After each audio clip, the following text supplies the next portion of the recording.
ఆధ్యాత్మ రామాయణంలో కిష్కింధాకాండలో 8 సర్గాలో 23rd శ్లోకం నుంచి సంపాతి తన వృత్తాంతాన్నంతా కూడా వానరులకు చెప్తున్నాడు. ఎలా అయితే సూర్య కిరణాల యొక్క తాకిడికి తట్టుకోలేక రెక్కలేమో కాలిపోయినాయి. మళ్ళీ స్పృహ కోల్పోయి పడిపోయాడు. ఆ స్పృహలోకి వచ్చిన తర్వాత చూస్తే అక్కడ మళ్ళీ ఆయనకు ఒక ముని కనిపించాడు.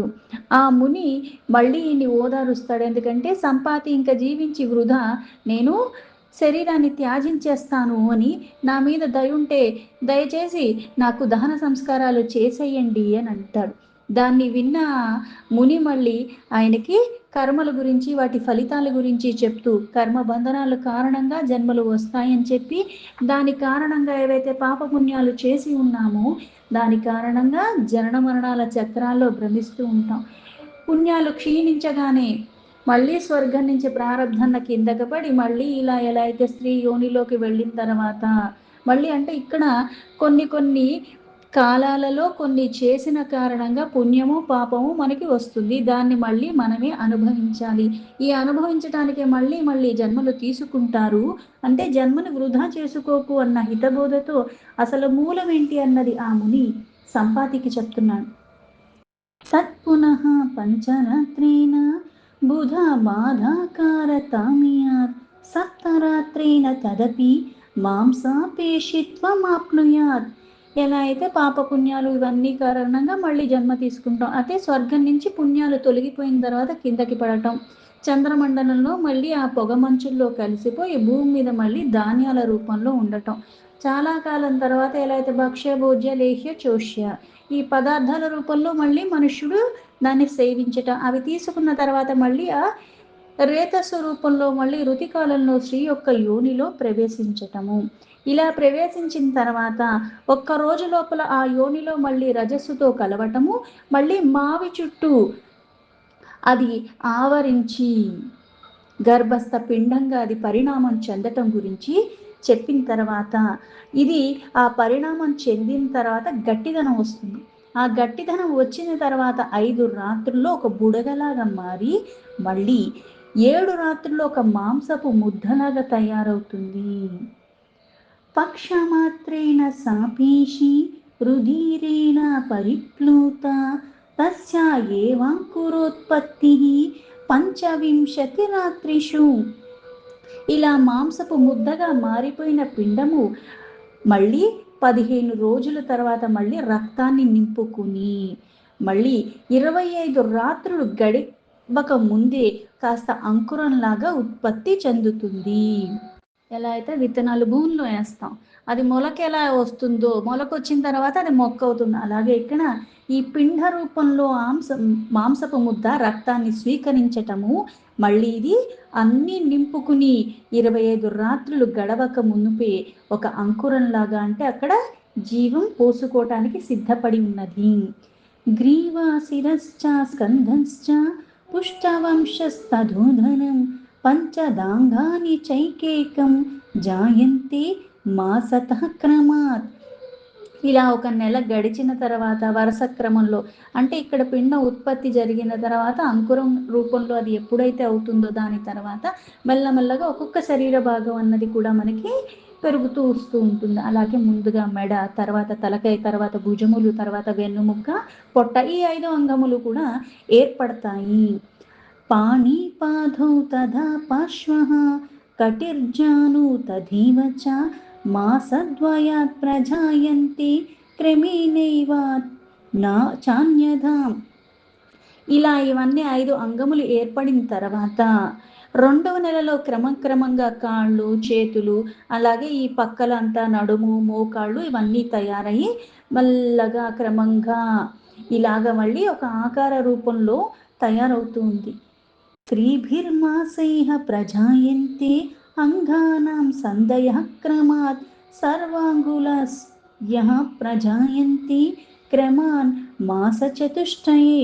ఎలా అయితే అంగములు ఏర్పడినాయి అన్న, కాళ్ళు చేతులు అంటే ఎలా అయితే మనకి కాళ్ళకి పాదాలు వస్తాయి, మళ్ళీ ఈ పాదాలకి మళ్ళీ వేళ్ళ మధ్యలో ఏదైతే ఖాళీలు ఉంటాయో అవన్నీ ఏర్పడతా అన్నది జరుగుతుంది. అంటే ఒక్కొక్కటి క్రమక్రమంగా ఎలా అయితే 3 నెలల్లో ఈ అంగాలకు సందులు ఏర్పడటం, క్రమంగా 4వ నెలలో వేళ్ళు ఉత్పత్తి జరగటం ఇవంతా కూడా జరుగుతుంది.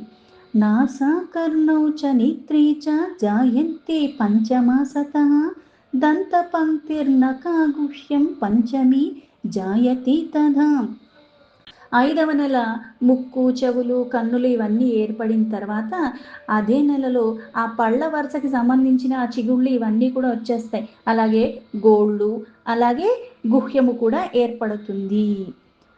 అర్వాక్ షణ్మాసాతశ్చిత్రం కర్ణయోర్భవతి స్ఫుటం పాయుర్మేఢ్రాముపస్థం చ నాభిశ్చాపి భవేనృణాం. 6వ నెల మొదలవ్వంగానే చెవులకున్న రంధ్రాలు ఏర్పడతాయి, అవి స్పష్టంగా తెలుస్తూ ఉంటాయి. అదే సమయంలో గుదము ఏదైతే మగబిడ్డ ఆడబిడ్డ అన్న భేదం తెలుస్తుంది స్పష్టంగా. ఆ నాభి ఉత్పత్తి జరుగుతుంది. సప్తమే మాసి రోమాని శిరః కేశాస్తదీవ చ విభక్త వయవత్వం చ సర్వం సంపత్యతేష్టమి.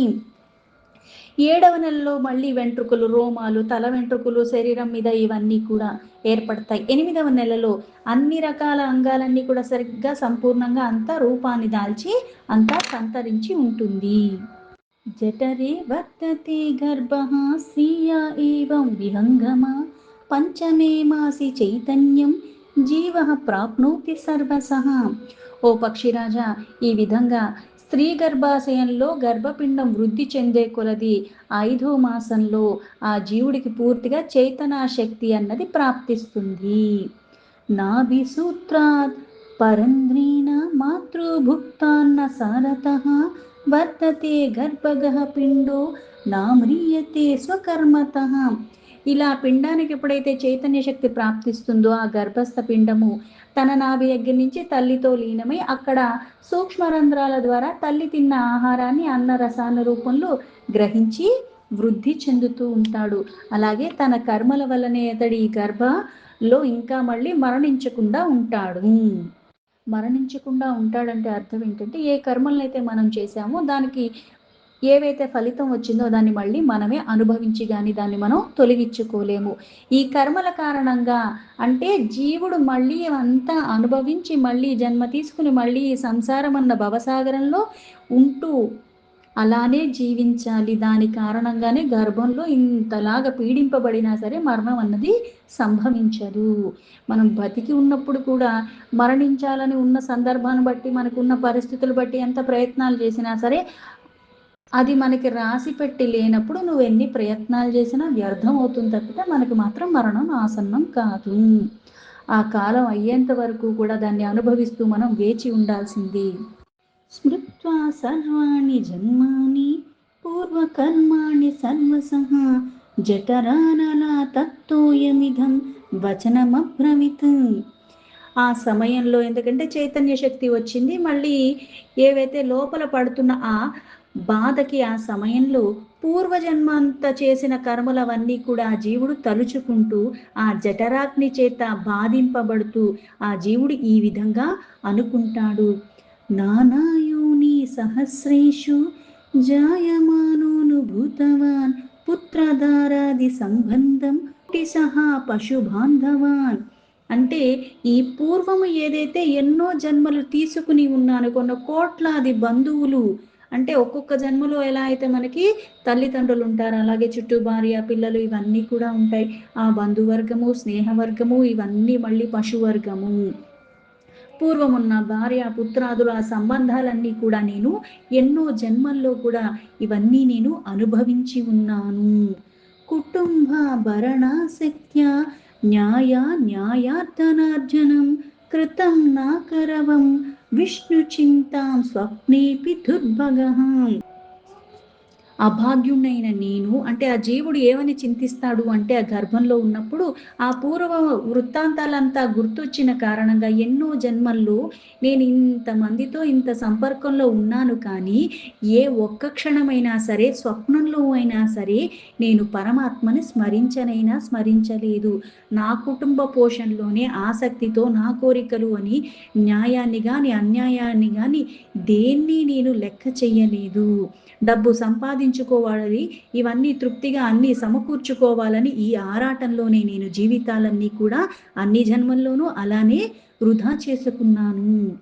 ఇదానీం తత్ఫలం భుంజే గర్భదుఃఖం మహత్తరం అశాశ్వతే శాశ్వతవర్తిః తృష్ణా సమన్వితం. అంటే ఇయన్నీ ఆసక్తుల కారణంగా శాశ్వతమైనది ఏంటో కూడా తెలుసుకోలేకపోయాను. అంటే శాశ్వతమైనది ఏంటో కూడా తెలుసుకోకుండా నేను ఆ సుఖాల మీద ఆసక్తితోనే గడిపేశాను. అందుకే ఈ గర్భ దుఃఖం అన్నది నేనిప్పుడు అనుభవిస్తున్నాను. నశించిపోయే దేహమే నాకు సర్వమని బాధించేలాగా నేను నా జీవితాన్ని గడిపేశాను. అంటే నశించిపోయేది దేహము, మిగిలేది నా కర్మలొక్క ఫలితాలే అన్న జ్ఞానం లేని కారణంగా నా కోరికలు, నా భోగాలు అన్నట్టుగానే ఈ దేహమే శాశ్వతము అన్నట్టుగా భావించి నేను కర్మలు చేసుకుంటూ వెళ్ళిపోయాను. అకారణ్యేవ కృతవాన్న కృతం హితమాత్మనః ఇత్యేవం బహుదా దుఃఖమనుభూయ స్వకర్మతః. ఎప్పుడూ కూడా చెయ్యరాని కర్మలే, అకర్మలు చేసుకుంటూ ఉన్నాను. నేను ఎప్పుడూ కూడా నా మేలు గురించి ఆలోచించలేదు. అంటే నేను ఉద్ధరింపబడాలంటే ఏం చెయ్యాలని గాని ఇలాంటి ఆలోచన లేదు. అటువంటివి నేను చెయ్యలేదు సాధనలు. అందుకే నేను చేసుకున్న కర్మల్ని అనుసరించి ఈ విధంగా ఇంత దుఃఖాన్ని ఇప్పుడు నేను అనుభవిస్తున్నాను. కదా నిష్క్రమణం మే స్యాద్గర్భాన్ నిరయస్సన్నిభాన్ ఇదా ఊర్ధ్వం నిత్యమహం విష్ణుమేవాను పూజయే. ఇప్పుడు ఈ నరక సమయంలో ఈ గర్భం నుంచి ఎప్పుడు బయటపడతానో కూడా నాకు తెలియదు. పైగా ఇక మీదటైనా సరే నేను సర్వదా ఆ పరమాత్మని ఉపాసించేలాగా ఉంటానా లేదు. ఉంటే గాని మళ్ళీ ఇది నాకు తొలగదు కాబట్టి అలా ఉండాలన్న కోరిక ఆ జీవుల్లో ఆ సమయంలో కలుగుతుంది. ఇత్యాది చింతయన్ జీవో యోనియంత్ర ప్రపీడితః జాయమానోతి దుఃఖేన నరకాత్పాతకీయత. ఎలా అయితే సాధారణంగా లౌకికంగా కూడా కష్టం వచ్చినప్పుడే పరమాత్మ చింత కలుగుతుంది. లేకపోతే మనకు ఆ స్పృహ కూడా ఉండదు. ఈ జీవుడు ఎలా అయితే ఆ లోపల గర్భంలో పడుతున్న యాతనలకి ఇలా చింతిస్తూ అక్కడ మళ్ళీ ఆ పీడింపబడుతున్న నరకం నుంచి బయట ఎప్పుడు పడతానా అని అతి కష్టం మీద మొత్తానికి జన్మిస్తాడు. పూతి వ్రానాన్ నిపతీతః కృమిరేష ఇవాపరః తతో బాల్యాది దుఃఖాని సర్వ ఏవం విభుంజతి. ఆ సమయంలో అతడు ఈ దుర్గంధాలతో కూడుకున్న చీముతో నిండిపోయిన అక్కడ యోని నుంచి ఎప్పుడైతే కిందకి పడతాడో ఒక పురుగులాగా ఉంటాడు. అటుపైన ఎలా అయితే జన్మించిన తర్వాత బాల్య వ్యవస్థ అప్పుడు కూడా ఎన్నో రకాల దుఃఖాల్ని అనుభవిస్తాడు. ఈ విధంగా దేహదారులందరూ కూడా ఇలాంటి కష్టాల్ని అనుభవించవలసి వస్తుంది. త్వయా చైవానుభూతాని సర్వత్రా విదితాని చ నావర్ణితాని మే రుద్ర యవ్వనాధీషు సర్వతః. ఓ పక్షిరాజా, దీని తర్వాత కలిగేది ఏదైతే యవ్వన ఆ దశ వస్తుందో అప్పుడు కూడా దుఃఖాలు నీకు తెలిసినవే. అందుకే అవి నేను అనుభవించి ఉన్నాను, నేను చూసి ఉన్నాను కాబట్టి నేను వాటి గురించి వర్ణించటలేదు అని చెప్పాడు ఆ ముని. ఏవం దేహోహమిత్యాస్ మాధధ్యాసాన్ నిరయాదికం గర్భవాసాది దుఃఖాని భవంత్యాభి నివేశతః. ఈ విధంగా నేనే దేహాన్ని అనుకుని ఎవరైతే ఉన్నారో దాని కారణంగా ఈ దేహాభిమానమే సర్వానికి మూలము. ఆ ధ్యాస ఎవరికైతే ఉంటుందో ఆ దేహాభిమానం కారణంగా జీవుడు కొన్ని కర్మలు చేసుకుంటూ వెళ్ళిపోతాడు. దాని కారణంగా కర్మలు చేయటం, దాని తర్వాత మరణించిన తర్వాత మళ్ళీ ఈ గర్భ అవస్థ అన్నది వాళ్ళకి కర్మల్ని అనుభవించటానికి ఆ దుఃఖాలు కలుగుతూ ఉంటాయి అని. తస్మా దేహాద్వయా ధన్యామాత్మానం ప్రకృతేః పరం జ్ఞాత్వా దేహాది మమతాం త్యక్త్వాత్మ జ్ఞానవాన్ భవేత్. అందుకే ఆ మానవుడు ఆత్మను ప్రాకృతికి అతీతమైనదిగా, స్థూల సూక్ష్మ దేహాల కంటే వేరుగా గుర్తించి దేహమందు అభిమానాన్ని, అలాగే మమతను ఎప్పుడైతే విడిచిపెడతాడో ఆత్మజ్ఞాన సంపన్నుడు అవితే గాని ఇవి తొలగవు, లేకపోతే మళ్ళీ మళ్ళీ ఇదే అన్నది కొనసాగుతూ ఉంటుంది. జాగ్రత్తాది వినిర్ముక్తం సత్య జ్ఞానాది లక్షణం శుద్ధం బుద్ధం సదా శాంతమాత్మానమవధారయేత్. ఆత్మను సర్వదా ఎలా అయితే 3 అవస్థలు, జాగృత అవస్థ, స్వప్నవస్థ, సుషుమ్నవస్థ, ఇట్లా ఏ అవస్థలో అయినా సరే సచ్చిత్ స్వరూపంగా శుద్ధమైనదిగా ఎప్పుడూ చైతన్య రూపంలో ఉన్నవాడు శాశ్వతుడైన ఆ పరమాత్మ అన్న ఎరుకలో ఉండాలి. చిదాత్మని పరిజ్ఞాతి నష్టే మోహో అజ్ఞాన సంభవి దేహ పతతు వారబ్ధ కర్మ వేగేన తిష్టతు. చేతనారూపమైన ఆత్మజ్ఞానం కలిగిన వెంటనే అజ్ఞానంతో కూడుకున్న మోహాలు ఏవైతే మనకి వచ్చున్నాయో అవి తొలగిపోతాయి. దాని తర్వాతే ప్రారబ్ధవశమున, అంటే ఇక్కడ నీకు తెలిసినంత మాత్రాన, నువ్వు ఇది తొలగినంత మాత్రాన అప్పుడే నువ్వు మళ్ళీ మోక్షాన్ని పొందుతావంటానికి కూడా వీల్లేదు. యోగినో నహి దుఃఖం వా సుఖం వా జ్ఞాన సంభవం తస్మాద్దేహేన సహితో యావత్ ప్రారబ్ధ సంశయః తావత్ తిష్టా సుఖేన త్వం ధృతకంచుకా సర్పవత్ అన్యద్వాక్ష్యామి తే పక్షిన్ శృణు మే పరమం హితం. అంటే ఇక్కడ అజ్ఞానం తొలగిపోయిన తర్వాత మోహం తొలగిపోతుంది.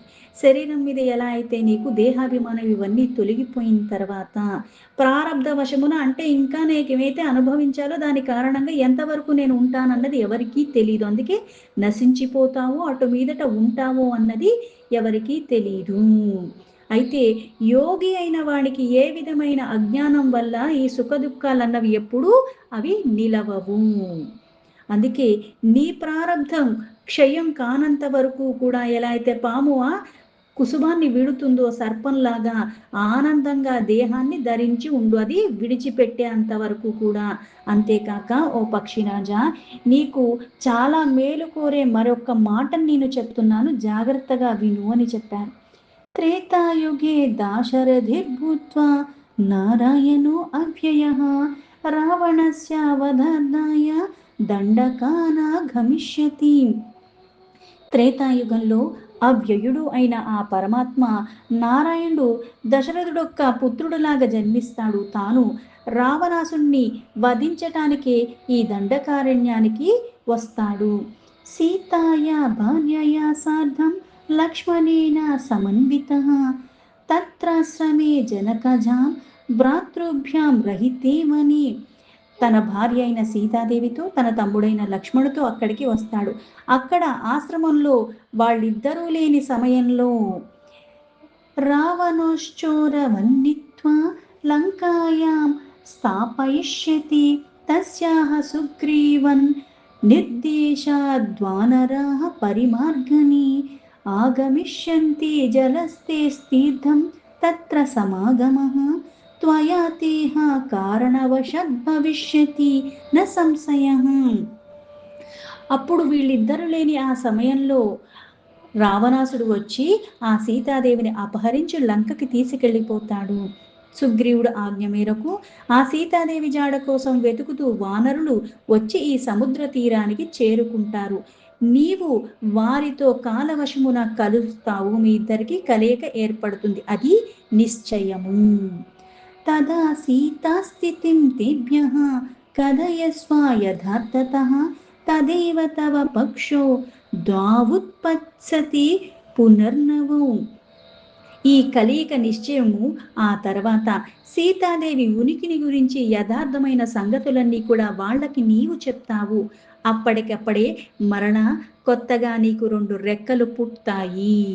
సంపాతిర్ ఉవాచ బోధయామాస మాం చంద్రనామా మునికులీశ్వరః పశ్యంతు పక్షో మే జాతో నూతనావతి కోమలో.